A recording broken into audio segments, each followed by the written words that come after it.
ये कहानी है अयातुल्लाह अली खामनोई की।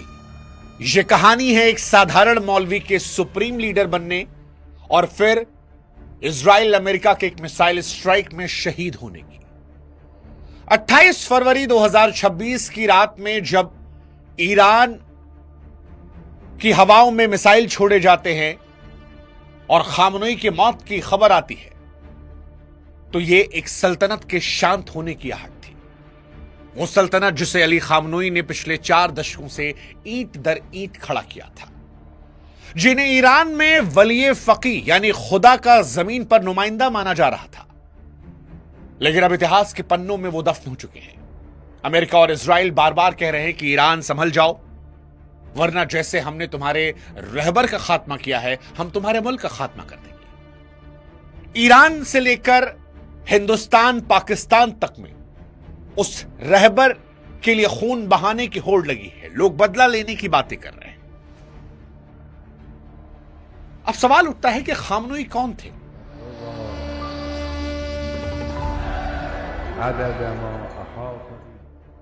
और क्यों ऐसा है कि चाहे वो तेहरान हो, चाहे वो कश्मीर हो, लखनऊ हो, पाकिस्तान में लाहौर रावलपिंडी हो, ऐसा क्या है खामनोई के अंदर कि लोग उनके लिए मरने मिटने को तैयार हैं? हालांकि खामनोई की जिंदगी का एक पहलू और भी है।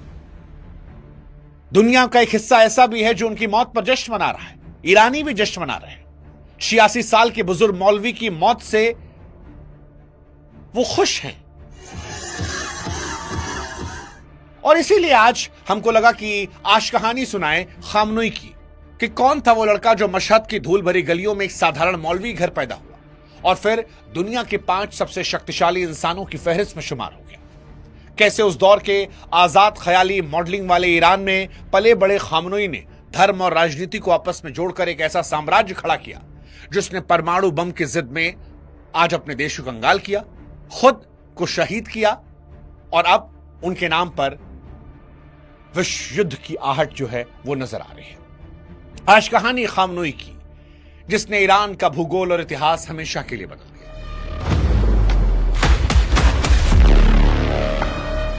खामनोई की कहानी समझने के लिए आपको इतिहास में चलना पड़ेगा। इतिहास में जाने से पहले हमारी आपसे गुजारिश है कि हमारे व्हाट्सएप चैनल से आप जरूर जुड़िएगा ताकि इजराइल ईरान का जो युद्ध है उससे जुड़ी हर छोटी बड़ी जानकारी हम आप तक सबसे पहले और सही पहुंचा सकें। अब शुरुआत करते हैं शुरू से, मशहद के गलियों से, वो शायरी से जब एक मौलवी शायर बन रहा था। 19 अप्रैल साल 1939 मशहद का वो इलाका जहां वक्त ठहरा हुआ था। सैयद जावेद खामनोई के घर जब अली का जन्म हुआ तो घर में सिर्फ कुरान की आयतें और सादगी का साया था। जिस ईरान में खामनोई बड़े हो रहे थे वो आज के ईरान से बिल्कुल अलग था। पेरिस और लंदन जैसा चकाचौंध भरा था। शाह मोहम्मद रजा पहलवी के राज में मॉडलिंग, नाइट क्लब और वेस्टर्न कपड़ों का बोलबाला था। खामनोई अपनी किताब सेल नंबर 14 में लिखते हैं कि जब वो 4 साल की उम्र में मकतब जाते तो उनके छोटे छोटे पैरों में पुरानी जूतियां होती और हाथों में धार्मिक किताबें। बाहर की दुनिया में मखमल और शराब का दौर था, लेकिन उस घर में सन्नाटा और इबादत थी। जब वे अपनी पारंपरिक पोशाक पहनकर बाहर निकलने लगे तो आधुनिक बच्चे उन्हें अखुंद कहकर चिढ़ाते। यही वो अपमान था जिसने उनके अंदर शाह के मॉडर्न ईरान के खिलाफ नफरत के बीज बोए। हालांकि यहां एक विरोधाभास भी है। यह सख्त मौलवी अंदर से एक शायर था। जेल की अंधेरी रातों में खामनोई अक्सर अपनी तन्हाई को गजलों में पिरोते थे। वो मशहद के उन चुनिंदा मौलवियों में से थे जो बड़े बड़े कवियों और साहित्यकारों के साथ बैठकर कला पर चर्चा करते। लेकिन विडंबना देखिए कि जो हाथ जेल में कोमल गजलें लिख रहे थे वही हाथ सत्ता में आते उन कलाकारों के जुबान काटने का हुक्म देने लगे। वे अक्सर रात के अंधेरे में अपनी डायरी में ऐसी बातें लिखते जो राजनीतिक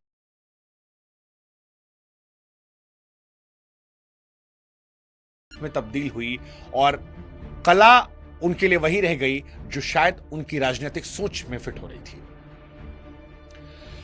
खामनोई की जिंदगी का सबसे महत्वपूर्ण दौर था साल 1989 की क्रांति की आग। 11 साल की उम्र में मौलवी बन चुके खामनोई जब कोम शहर पहुंचे जो शिया इस्लाम का सबसे बड़ा केंद्र था तो उनकी मुलाकात अयातुल्लाह रुहुल्लाह खोमैनी से हुई। खोमैनी उस समय शाह की नीतियों के सबसे बड़े दुश्मन थे। उनका यह मानना था कि इस्लाम और सियासत एक ही सिक्के के दो पहलू हैं और उन्हें अलग करना खुदा का अपमान है।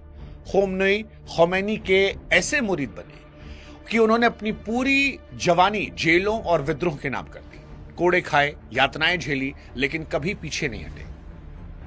वे रात रात भर जागकर शाह के खिलाफ पर्चे लिखते, मस्जिदों के बाहर बांटते।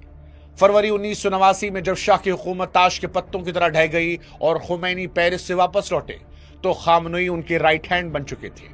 उन्होंने ही इस्लामिक रिवॉल्यूशनरी गार्ड कोर यानी IRGC की नींव रखने में बड़ी भूमिका निभाई, जिसका असली मकसद देश की सुरक्षा नहीं बल्कि उस कुर्सी और क्रांति की हिफाजत करना था जो बड़ी मुश्किल से हासिल की थी। और यहीं से शुरू होता है वो सफर जिसने एक साधारण मौलवी को ईरान का सबसे बड़ा सुल्तान बनाया। खामनोई के शासन का सबसे काला और रोंगटे खड़े कर देने वाला हिस्सा जो है वो साल 1988 में देखने को मिला, जो नरसंहार था। दरअसल उस समय ईरान और इराक का युद्ध खत्म हो रहा था और जेल राजनीतिक कैदियों से लबालब भरी थी। खोमैनी ने एक सीक्रेट फतवा जारी किया कि जो भी शासन के खिलाफ है उसे खत्म कर दो। खामनोई तब देश के राष्ट्रपति थे और उनकी निगरानी में एक डेथ कमीशन बनाया गया। ये कहते हैं कि उन रातों में तेहरान की जेलों में फांसी देने वाली रस्सी कम पड़ गई थी। ट्रकों में भर भर कर लाशों को शहर से बाहर ले जाया जा रहा था और हवा में सिर्फ सिसकियां और बारूद की महक थी। कोई गवाह नहीं बचा था, बस वो चीखें थी जो आज भी दीवारों में दफन है। महज कुछ हफ्तों में 5000 से ज्यादा लोगों को मौत के घाट उतार दिया गया। इनमें गर्भवती महिलाएं, 15-16 साल के वो बच्चे भी थे जिन्होंने सिर्फ बेहतर भविष्य का सपना देखा था।